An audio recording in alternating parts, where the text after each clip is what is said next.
Assalamualaikum warahmatullahi wabarakatuh.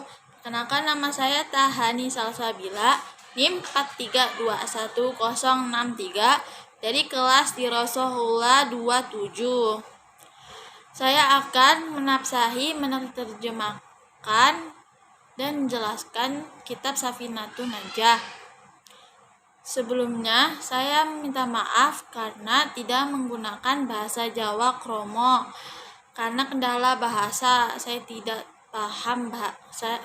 terlalu paham bahasa Jawa.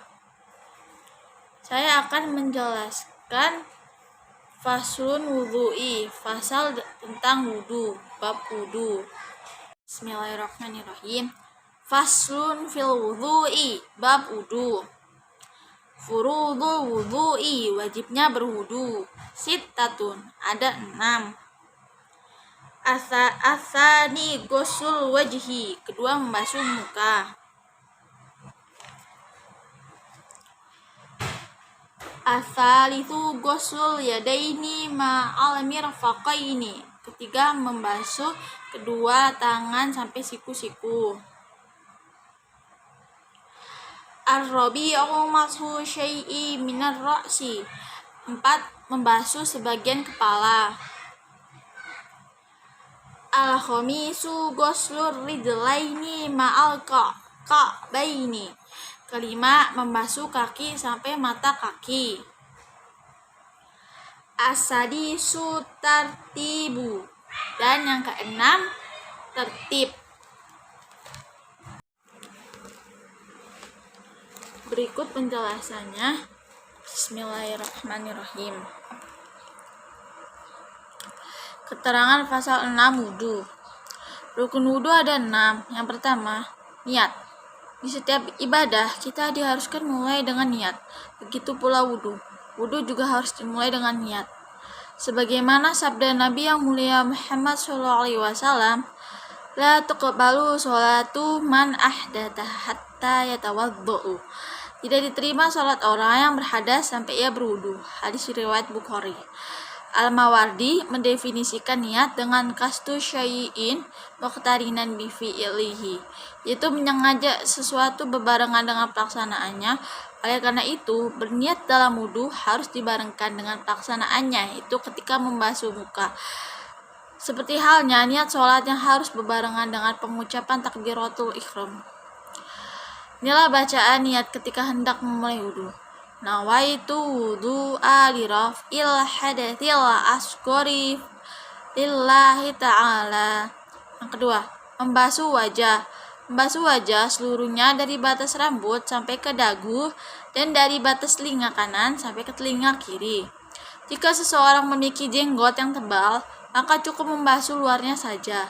Sesuai dengan hadis Rasulullah SAW bahwa beliau berwudu, maka beliau mengambil seciduk air lalu membasuh mukanya.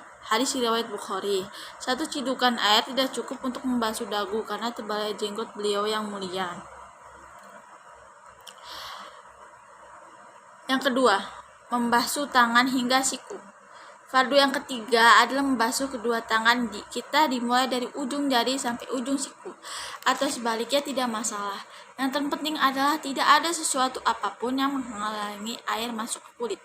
Yang keempat, mengusap sebagian kepala. Diperbolehkan hanya mengusap rambut, asalkan rambut diusap tidak melebihi dari bagian kepala, seperti ujung rambut panjang pada wanita. Allah berfirman, dan sapulah kepalamu. Al-Madinah ayat 6. Sesuai dengan hadis Rasulullah SAW bahwa Rasulullah SAW berwudu lalu mengusap jambul dan atas serbannya. Hadis riwayat Muslim. Yang kelima, membasuh kaki hingga mata kaki. Anggota selanjutnya adalah kaki. Diwajibkan mengalirkan air dari ujung jari kaki sampai mata kaki atau sebaliknya. Allah berfirman, dan basuh kakimu sampai dengan kedua mata kaki. Al-Maidah ayat 6. Yang keenam, tertib. Dan yang terakhir adalah melakukan 5 fardu di atas dengan tertib. Tertib di sini adalah melakukan fardu dengan fardu yang lain secara berurutan. Tertib artinya teratur, seperti membasuh muka dahulu baru tangan. Tidak boleh sebaliknya. Sesuai dengan yang diajarkan Allah dalam ayat tersebut di atas dan hadis Rasulullah SAW bahwa beliau tidak berwudu kecuali dengan tertib. Maka, jika telah melakukan fardu-fardu yang disebutkan di atas, maka sahlah wudhu kita, dan kita boleh melakukan sholat, memegang Al-Quran, atau ibadah lain yang diharuskan atau disunahkan berwudhu sebelumnya. Adapun berkumur-kumur, basuh hidung, dan lainnya adalah hal sunnah. Akan tetapi, alangkah baiknya kita melakukan sunnah-sunnahnya, sehingga wudhu kita pun menjadi sempurna. Di antara sunnah-sunnah wudhu adalah 1. Memakai siwak atau menggosok gigi sebelum berwudhu. Rasulullah SAW mengajarkan umatnya dengan sabdanya, "Seandainya aku tidak khawatir akan memberatkan umatku, niscaya aku perintahkan mereka bersiwak setiap kali akan sholat." Hadis riwayat Bukhari Muslim. Sunnah ini dilakukan kapan waktu ingin berwudu kecuali di bulan puasa. Hukumnya makruh menggunakan siwak setelah waktu duhur. Rasulullah SAW bersabda, "Bau mulut orang yang berpuasa bagi Allah lebih wangi daripada wangi misik." Hadis riwayat Bukhari Muslim. Kedua, membaca bismillah. Dimulai dari pertama mencuci kedua telapak tangan. Sesuai dengan sabda Rasulullah SAW, "Berwudulah kamu dengan bismillah, dengan nama Allah." Hadis riwayat Al-Baihaqi dengan isnad jayyid. 3. Mencuci kedua telapak tangan. Utsman dan Ali radhiyallahu anhu menyifatkan wudhu Rasulullah SAW bahwa beliau mencuci tangan 3 kali. Hadis riwayat Bukhari Muslim. 4. Berkumur 3 kali. 5. Memasukkan air ke hidung dan mengeluarkannya. Sesuai dengan sabda Rasulullah SAW, "Tidaklah seorang di antara kalian mendekati air wudhunya, lalu dia berkumur, masukkan air ke dalam hidung dan membuangnya, kecuali keluar dosa-dosanya dari rongga hidungnya bersama-sama air." Hadis riwayat Muslim. 6. Mengusap seluruh kepala dari depan ke belakang. Sesuai dengan wudhu Rasulullah SAW yang disifatkan oleh Abdullah bin Zaid radhiyallahu anhu, maka beliau mengusap kepalanya dengan kedua tangannya dari depan ke belakang dan dari belakang ke depan. Hadis riwayat Bukhari Muslim.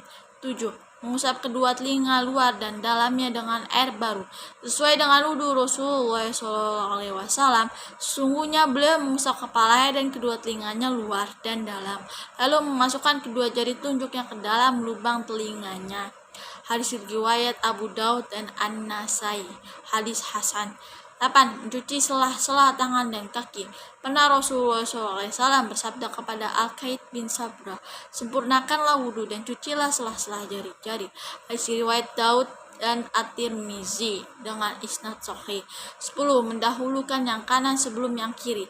Ada sebuah hadis yang diriwayatkan dari Aisyah radhiyallahu anha berkata, "Sesungguhnya Rasulullah SAW menyukai yang kanan dan dalam segala urusannya, dalam berwudu, dalam berjalan, dan dalam memakai sandalnya." Hadis riwayat Bukhari Muslim. 11. Membasuh dan mengusap semua anggota wudu tiga kali.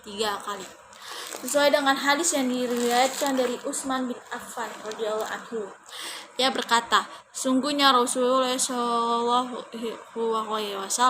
berwudu 3 kali. Hadis riwayat Muslim.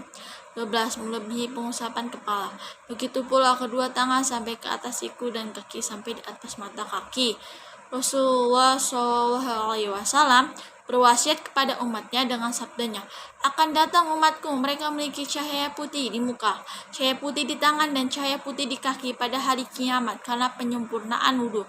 Maka barang siapa di antara kalian yang mampu, hendaklah ia memanjangkan cahaya putih tersebut." Hadis riwayat Bukhari Muslim.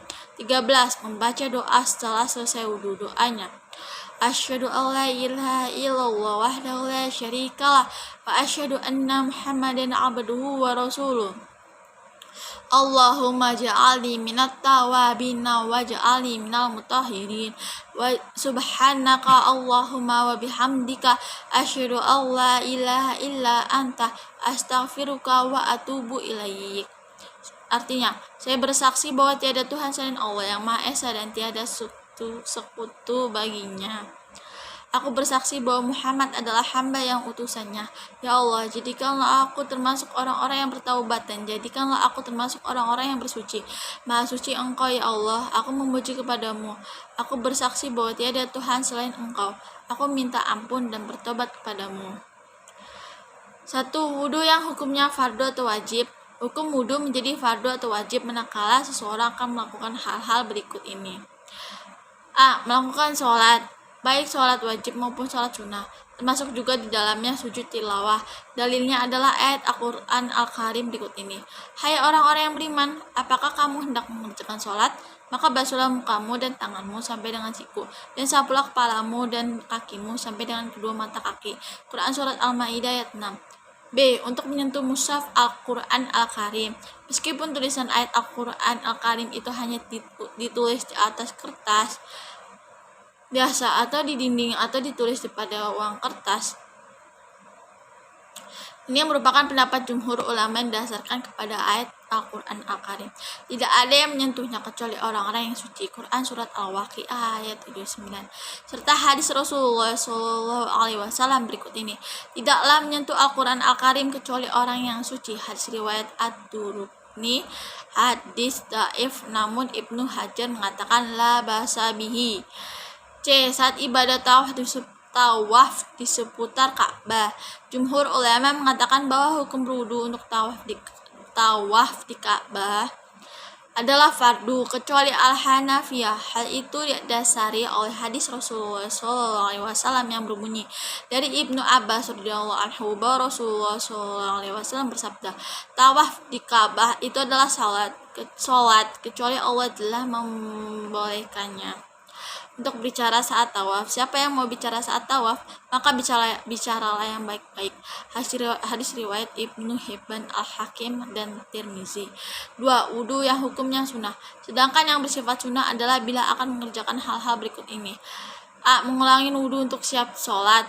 Hal itu didasarkan atas hadis Rasulullah SAW yang menyunahkan setiap akan sholat untuk memperbarui wudu meskipun belum batal wudunya. Dalilnya adalah hadis berikut ini. Dari Abi Hurairah radhiyallahu anhu bahwa Rasulullah SAW bersabda, seandainya tidak memberatkan umatku, pastilah aku akan perintahkan untuk berwudu pada tiap mau sholat, dan wudu itu dengan bersiwak. Hadis riwayat Ahmad dengan isnad yang sahih. Selain itu, disunahkan bagi tiap muslim untuk selalu tampil dalam keadaan berwudu pada setiap kondisinya bila memungkinkan. Ini bukan keharusan melainkan sunnah yang baik untuk diamalkan. Dari Sauban bahwa Rasulullah SAW bersabda, tidaklah menjaga wudhu kecuali orang-orang yang beriman. Hadis riwayat Ibnu Majah, Al-Hakim, Ahmad, dan Al-Baihaqi. C. Ketika akan tidur. Disunahkan untuk berwudu ketika akan tidur, sehingga seorang muslim tidur dalam keadaan suci. Dalilnya adalah sabda Rasulullah SAW dari Al-Bara bin Azib bahwa Rasulullah SAW bersabda, bila kamu naik ranjang untuk tidur, maka berwudulah sebagaimana kamu berwudu untuk sholat, dan tidurlah dengan posisi di atas sisi kananmu. Hadis riwayat Bukhari dan Tirmizi. D. Sebelum mandi janabah disunahkan untuk berwudu terlebih dahulu. Demikian juga disunahkan berwudu bila seorang yang dalam keadaan junub atau makan, minum, tidur, atau mengulangi berjima lagi. Dasarnya adalah sabda Rasulullah SAW dari Aisyah radhiyallahu anhu berkata bahwa Rasulullah SAW bila dalam keadaan junub dan ingin makan atau tidur, beliau berwudu terlebih dahulu. Hadis riwayat Ahmad dan Muslim dari Aisyah radhiyallahu anhu berkata bahwa Rasulullah SAW bila ingin tidur dalam keadaan junub, beliau mencuci kemaluannya dan berwudu terlebih dahulu seperti wudu untuk sholat. Hadis riwayat Jamaah. Ketika marah, bila kamu marah hendaklah kamu berwudu. Hadis riwayat Ahmad dan musnadnya. F. Ketika melantunkan azan dan iqamat, disunahkan untuk berwudu pada saat seorang muazin melantunkan azan dan iqamat untuk memanggil orang melakukan sholat. Ziarah ke makam Nabi SAW. Dr. Wahbah Az-Zuhaili, seorang ulama kontemporer dari Syria, menyatakan dalam kitabnya bahwa kita disunahkan untuk berwudu manakala kita datang berziarah ke makam Nabi Muhammad SAW di dalam Masjid Nabawi. Ia menyentuh kitab-kitab syariah. Beliau juga mengatakan bahwa berwudu disunahkan manakala memegang atau membaca kitab-kitab syariah seperti kitab tafsir, hadis, akidah, fikih, dan lainnya. Namun bila di dalamnya lebih dominan ayat Al-Quran Al-Karim, maka hukumnya menjadi wajib. Lihat Al-Fiqhul Islami wa Adilatahul oleh Dr. Wahbah Az-Zuhaili jilid 1 halaman 362. Demikian sekilas tentang momen-momen yang dianjurkan kepada kita untuk berwudu di dalamnya. Semoga kita bisa mengamalkannya untuk menambah banyak pahala di akhirat nanti. Amin. Wallahu a'lam bishawab. Wassalamualaikum warahmatullahi wabarakatuh.